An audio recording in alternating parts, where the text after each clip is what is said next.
بزعبا زا سانا يوسف تباهلت باكستاناويت من اسي عامي ام مجمر تور حسنا حنتي فيديو سريح نيره حجي خا زخونه حدش نجر سلا زلي خم بحدي زمصا زلخو منالباش زي تقاتاتلكم ما سبات كتلو سلا تقولو ازي عندي ذا فيديو كسمعوا ايكم بزعبا انتي مخانا بدحري خا انتي اغاطيمو زلو خا امودا تخبركم سانا يوسف يا تباهل نيره اب تيك توكن انستغرامن لعل 1.3 مليون ساعات نيروما سانا بسونيا 17 عامت رقيصه بدحريو خمي كم زبعلتو زغلصو فيديوتات تقيعه دحر قال ساعاتات كا تقتيلا زبزحو فيديوتات اذا هببت تيك توكنيا اب ባህሊ ቀዲ ህይወት ጽባቐን ንመንእስያት ምብረታ ዓንዘ ተኮሩ ከም ዝነበሩ ይንገረሎም መደባታ ሰሓቅ ትምህርትን ባህልን ዘካተቱ ስለ ዝነበሩ ኣዝያ ፍትውት እያ ነይራ ሳና ኣብ 2 ሰነ 2008 ኣብ ቺትሪል ዝበሃል ቦታ እያ ተወሊዳ ዓብያ ኣቦኣ ማሕበራዊ ኣክቲቪስት እዩ ኣሰር ኣቦኣ ብምስዓብ ድማ ኣብቶም እትጥቀመሎም ዝነበረት ማሕበራዊ መራኸቢታት መሰል ደቂ ኣንስትዮ ትምህርትን ባህልን ዝብሉ ዛዕባታት ትጉስኩሰሎም ነይራ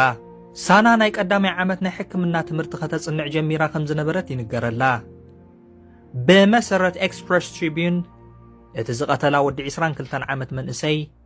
ናብታ ኣብ ኢስላማባድ ዝርከብ ቤታ ክበጽሕ ከም ዝመጸ ተመሲሉ ይቀቲልዋ ኣዲያን ሓብታን እናራእዮ ኣብ ኣፍ ደገ ቤት ብሽጉጥ ተኩስላ ከም ተሰወረ ይንገር ኣዲያን ሓብታን ነቲ ሰብ ከም ዘለልዮን ባድላ ገይሩ ከም ዝነበረን ንፖሊስ ሓቢረን እቲ መንእሰይ ኣብ ከባቢ ቤታን ነዊሕ ሰዓታት ምእታዋን ሙፃኣን ከም ተኸታተለ ይንገረሉ ሳና ሕክምና ምስ ተወስደት ብኡንብኡ ከም ዝዓረፈት ይንገረላ እቲ ገበነኛ ብምትሕባር ህዝብን ፖሊስን ተታሒዙ ኣብ ትሕቲ ቀይዲ ኣትዩ ይርከብ ዋላ እኳ ምኽንያት መቕተሊኡ ክሳብ ሕጂ ንጹር እንተዘየለ ሓላፊ ፖሊስ ኢስላማባድ ዝኾነ ሰይድ ዓሊ ናስር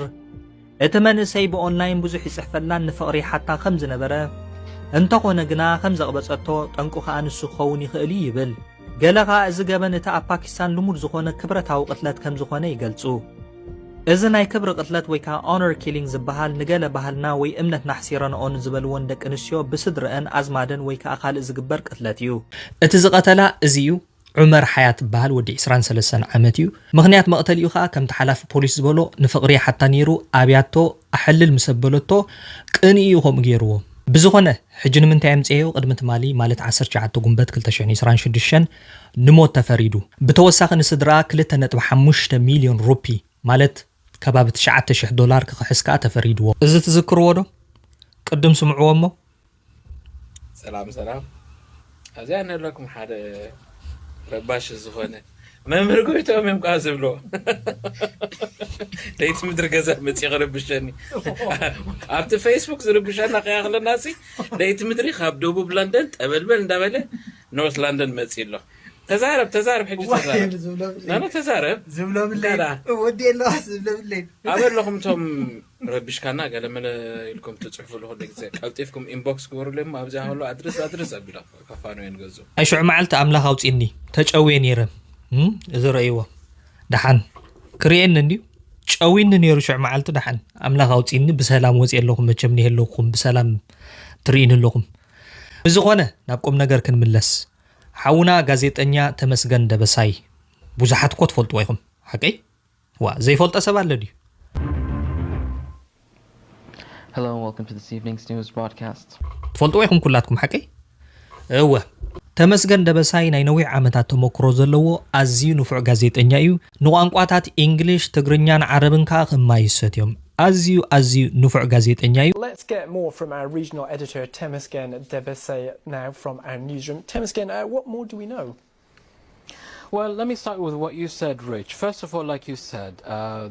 we first got news of the king's illness through a statement that came out from the traditional prime minister. Yep, there we go. This is what our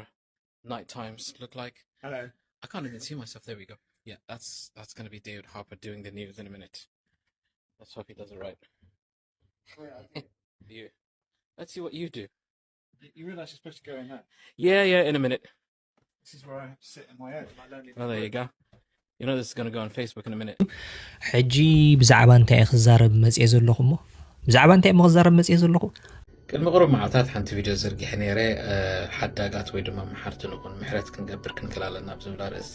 ገሊኹም ተኸታተልቲ ጽቡቕ ሓንቲ ናይ ስፖርት ጥራሕ ፔጅ ኣላቶ ነዛ ፔጅ እዚኣ ኩልና ፎሎው ንበላ ኢና ሊንክ ኣብ ታሕቲ ክጎድፈልኩም እየ ኣብቲ ናይ ቦታ ኮመንት ኣብቲ መጽሓፍ ኮመንት ኩልና ነዛ ፔጅ ፎሎው ንበላ ኢና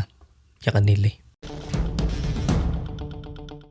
We can now speak to Mahmoud Mustafa, an Egyptian sports journalist who was at the stadium when the violence erupted. Mahmoud, yet again violence disrupts Egyptian football. Can you tell us what happened? Okay,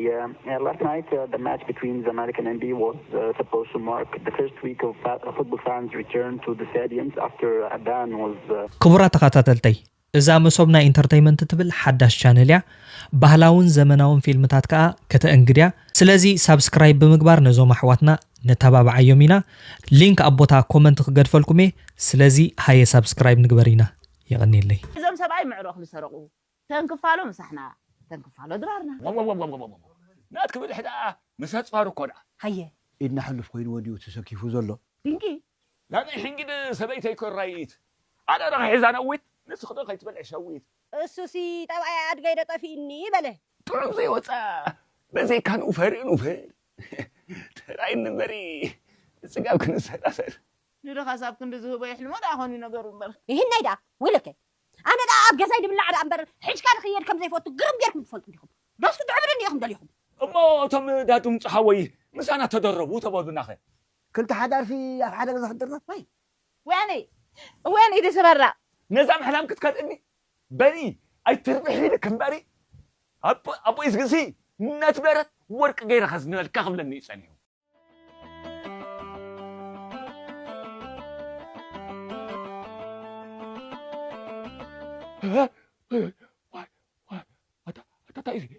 ክልተ ሻዕ ወዛሪብና ዋይ ጉዳዕ ኣይስኹም ዳ ምስ ሓዊኹም ተማኺርኩም እንዲኹም ተማሻጢርኩም ለይ ድንቂ ኣብዚ ምህልኻ ወግዒ ሃየ ሕጂ ውፅያ ንዓይ ዘይሰማዕኩም ስንመን ኢኹም ክሰሙ ወኢለከ ድኻ ኢድ እምበር ድኻ ልቢ ደለኒ እዩ ትምቀር ስመይ ጥራሕ ወ ስረይ እንድያ ግዲ ቅምሽ ኮይና ትረኣዮም ዘላ ንህበይ ብምኽሪ ነንበሳ ብድጉሪ ሓለፍናዮ በዓለባ ዳህሪ ይዝበለመኒ ወዓግ በሊ ኣነ ከዓ ከምታ ናይታ ወዓግ ብምኽሪ ኣትየ ነዛ ትንፋስ ሃቃኒ ወፍሪ ዳኣ ዘይናቶም ወፍሪ እንተዝኽእሉ ደብ ዝኽእሉ ማእቶ ኽእየንቲ ንህለካ ዓድና ንዕኦም ዝገደፉ ኣግራት ክንክፍ ተበልክዋ እኽሊ ኮይና ትለይ ሽሻይ ብሽሻይ ሕዝኮ ስኽእል ይውስኽ ስወን ብጥጠን እንዲ ሰላም ክቡራት ተኸታተልተይ እዚኣ ናይ ሓገዝ እንድያ ነዛ ቪድዮ ብተኻእለ መጠን ሼር ንግበራ ኢና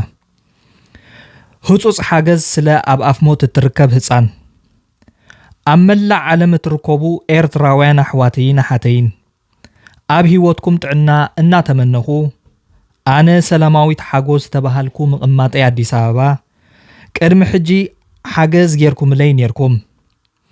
ሕጂ ግና ካብቲ ፍላይ ኣትሪፎማ የቕሬታታ ፍላይ ኣይተረዳእትንን ስለ ዘለው ብዝከኣል ቁሩብ ሓገዝኩም የድልየንሎ ይርዳእኒ ብዙሕ የሸግረኩም ከም ዘለኹ ግና በጃኻትኩም ዝሓቶ የብለይን ክትሕጉዝኒ ብትሕትና ኣሓትት ካብቲ ተሓስበ ፍላይ ኦክሲጅን ኪሓፅራይሎም ስለ ዘትረፍዋ ሕጂ ጓለይ ኣብ ከቢድ ኩነታት ስለ ዘላ ብትሕትና ሓገዝኩም ኣሓትት ንትገብሩለይ ብዙሕ ሰናይ ኣቐዲመ ኣመስግን ቁፅሪ ስልካ ኣብዚ ኒህለ ናይ ዋትሳፕ ብተወሳኺ ቁፅሪ ሕሳባ ናይ ባንክ ማለት እዩ ኣብዚ ኒህለ ስለዚ ኩልና በብዓቕምና ንሓግዛይና የቐኒለይ ክቡራት ተኸታተልተይ እዛ ሓውና ዶክተር ሲራክ ሃይለ መለኮት ዝበሃል ኣብ ካምፓላ ኡጋንዳ እዩ ዝቕመጥ ኣብዞም ማሕበራውያን መራኸቢታት ንጥዕና ዝምልከቱ ኣገደስቲ ኣስተምህሮታት እዩ ዝሕልፍ